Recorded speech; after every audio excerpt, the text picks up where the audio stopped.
안녕하세요 여러분. 오늘은 집에서도 만들 수 있는 파스타 생면입니다.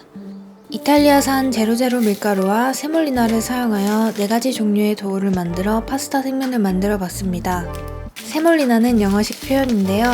원래 이름은 세몰라 리마치나타라고 합니다. 세몰라는 밀의 배알을 거치게 갈아 쳐서 만드는데요.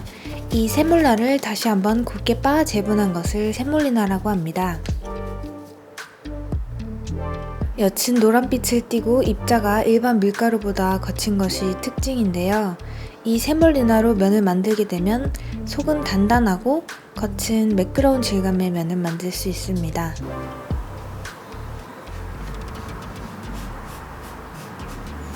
처음 만든 반죽은 세몰리나와 물만을 사용했는데 시중에서 판매하는 압축식 겉면은 세몰리나와 물만 넣어서 만든 반죽이 대부분입니다. 압축식 면의 레시피는 기계가 없으면 만들기 어려울 정도로 수분이 적어 딱딱한데요. 그래서 저는 수분을 조금 더 첨가해서 손으로 반죽이 가능하게 만들어 봤습니다.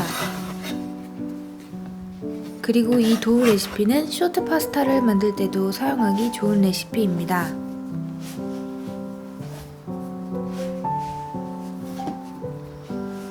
손으로 5분 정도 반죽을 한 뒤 동그랗게 만들어 밀봉하여 냉장 보관합니다.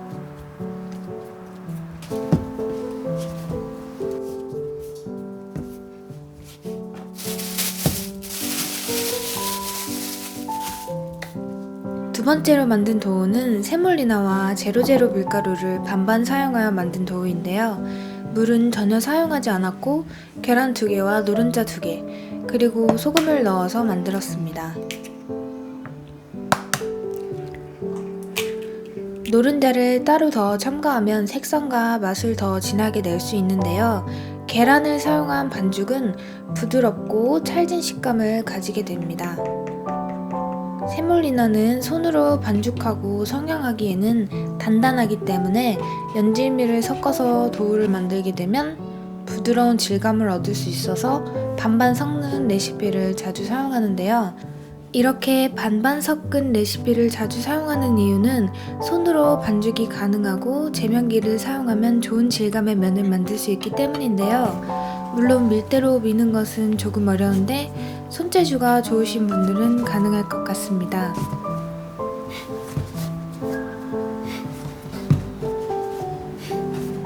마찬가지로 손으로 5분 정도 반죽을 한 뒤 동그랗게 만들어 밀봉해주세요.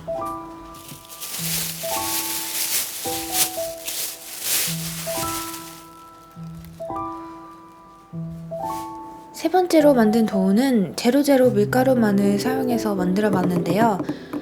계란을 사용했고 조금 더 쫄깃한 식감을 위해서 올리브 오일을 1테이블스푼 첨가해줬습니다.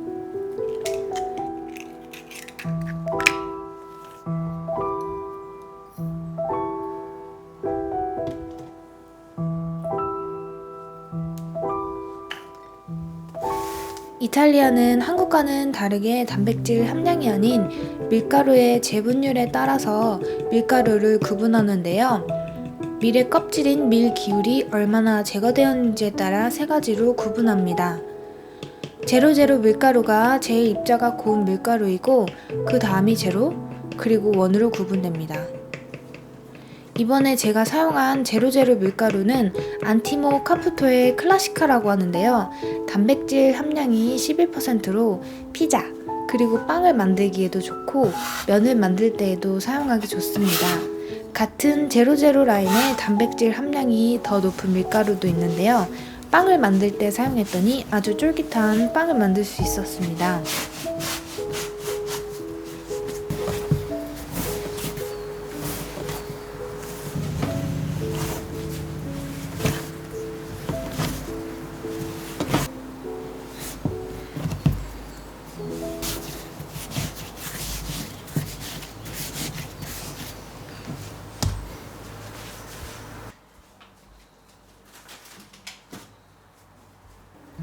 깨끗이 씻은 시금치를 물을 조금 넣고 블렌더에 갈아 고운 체에 받쳐 물기를 제거해서 시금치 퓨레를 만들어줍니다. 저는 커피 드리퍼를 사용하여 물기를 제거했습니다.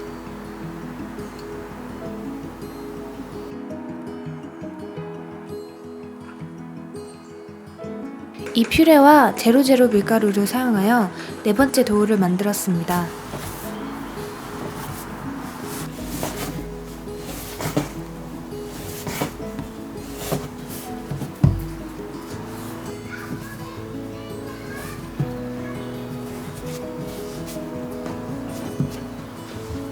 모든 도우는 밀봉해서 하룻밤 냉장 보관하는 것을 추천해드립니다. 손반죽은 한계가 있기 때문에 하룻밤 숙성해서 글루텐을 활성화하면 더욱 쫄깃한 식감의 면을 만들 수 있기 때문인데요. 도우를 만들어서 바로 사용하실 경우에는 적어도 1시간 정도는 냉장고에서 숙성을 해줘야 질감이 좋아지고 사용 전에 실온에 잠시 놔둬 부드럽게 만든 뒤 밀어야 작업이 쉬워집니다. 세몰리나를 사용한 반죽은 롤러라고 하는 제면기를 사용하여 면을 만들어 주었습니다. 하룻밤 숙성시킨 도우를 꺼내서 실온에서 30분 이상 놔둬 부드럽게 만들어줬습니다. 부드러워진 도우를 손으로 조물거려 약간 납작하게 만든 뒤 덧가루를 넉넉히 뿌려 제면기에 숫자가 제일 큰 상태로 놓고 밀어줍니다.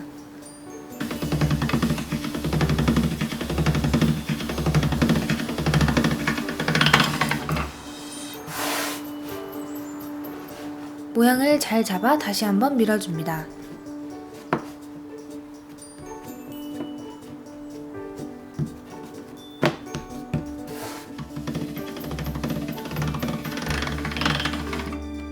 원하는 모양이 나올 때까지 이 과정을 반복해 주시면 더욱 깔끔한 모양으로 반죽을 밀 수 있는데요.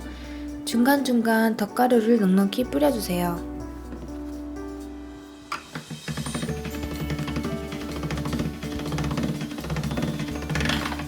제일 두꺼운 순서부터 얇은 순서까지 반복한 뒤 다시 접어 처음부터 반복해줍니다. 이건 제가 집에서 파스타를 만들면서 터득한 노하우 같은 건데요. 기계가 아닌 손으로 반죽을 하다 보니까 가끔 좀 너무 부드러운 면이 나올 때가 있어서 여러 번 롤러를 사용했더니 쫄깃한 식감을 만들 수 있었습니다.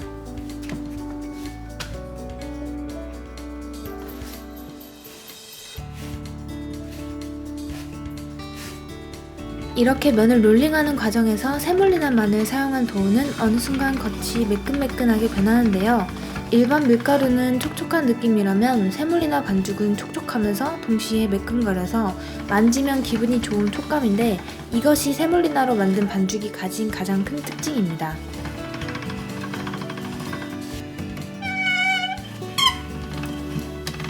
속은 단단하고 겉은 매끄러운 파스타.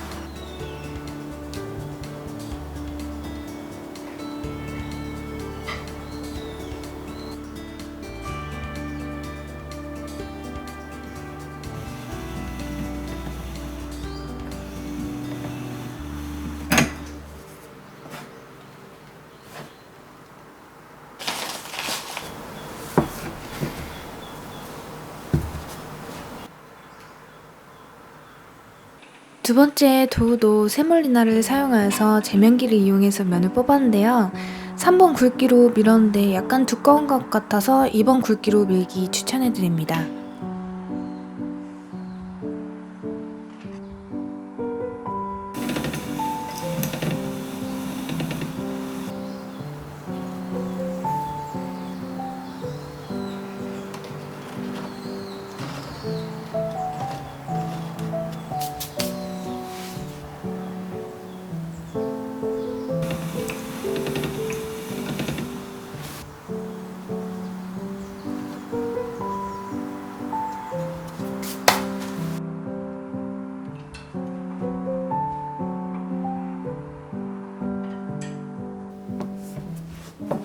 밀가루만을 사용한 세 번째 도우 레시피라서 반죽이 아주 부드럽습니다.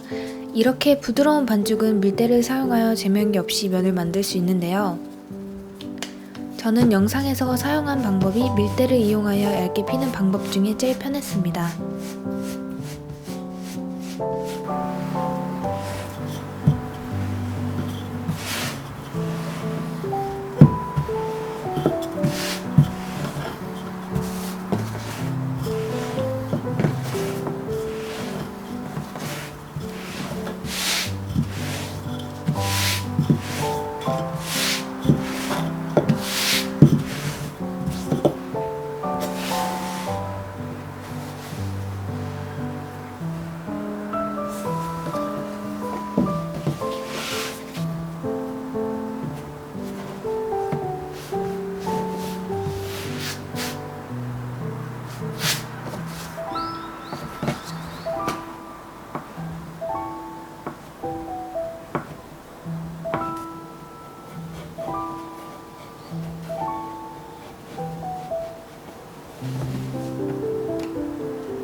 아마존 사이트에서 파스타 드라잉 랙이라고 검색하시면 파스타를 널을 수 있는 가정용 건조대를 파는데요.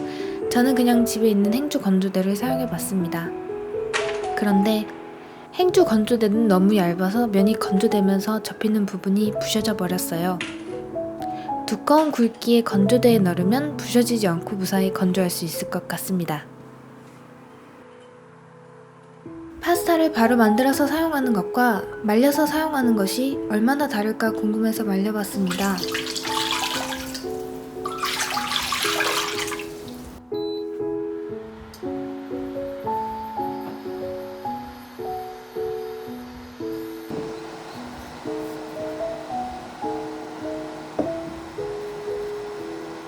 이렇게 동그랗게 말아서 말린 면을 삶으면 그대로 삶아지는 걸까도 궁금해서 한번 삶아봤는데요. 삶는 과정에서 얽힌 면들이 풀어지면서 잘 삶아졌습니다.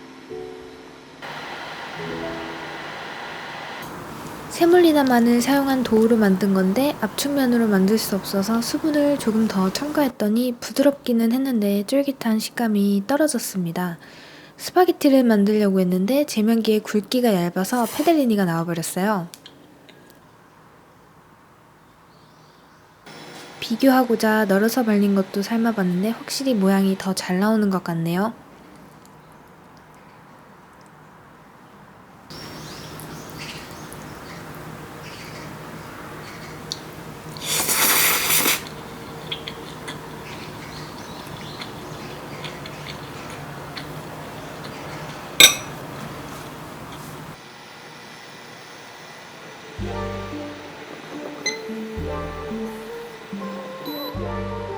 손으로 밀어서 만든 시금치면인데 생각보다 잘 나왔는데 또 생각보다 더 두꺼워서 조금 아쉬운 부분이 있었습니다.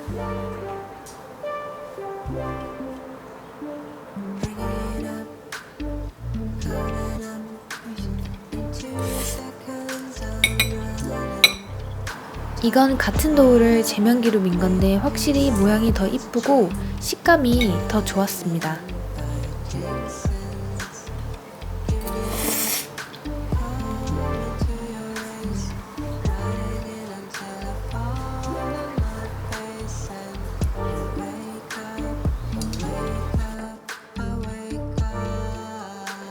제로제로 밀가루만을 사용한 탈리아텔레와 세물리나와 반반 섞어서 만든 탈리아텔레를 먹어봤을 때는 차이가 많이 날 것이라고 생각했는데 큰 차이가 느껴지지 않았어요.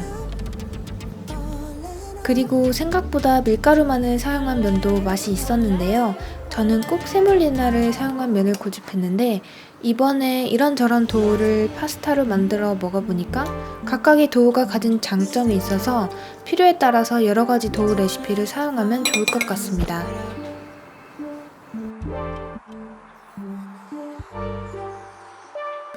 마지막으로 보관 방법에 대해서 설명해 드릴게요. 말린 파스타면은 냉동 보관해 주시면 더욱 오랫동안 드실 수 있는데요. 파스타를 말려서 보관하실 거라면 소금은 넣지 않고 만드는 것이 좋습니다. 보관 과정 중에 소금이 글루텐을 파괴할 수 있기 때문인데요. 생 파스타는 냉장 보관할 때 덧가루를 아주 많이 넉넉히 뿌려서 보관해 주시고 살짝 말려서 보관해 주시면 수분이 침투하는 것을 조금 막을 수 있습니다. 하지만 제 경험상 냉장 보관은 일주일이 맥시멈이고 일주일 이후부터는 변색이 시작되며 계란 비린내가 날 가능성이 많아집니다. 건조기가 있으신 분들은 높은 온도 말고 40도 정도에서 말리는 것을 추천해 드리는데요. 너무 고온에서 건조하게 되면 겉이 갈라질 수 있기 때문입니다. 이번 영상에서 제 나름대로 파스타면을 조금 심도 있게 다루어 보았는데요. 최대한 영상에 담아보려고 했는데 자막만으로는 설명이 어려워 더빙을 해봤습니다. 재미있게 듣고 유익한 시간이 되셨기를 바랄게요.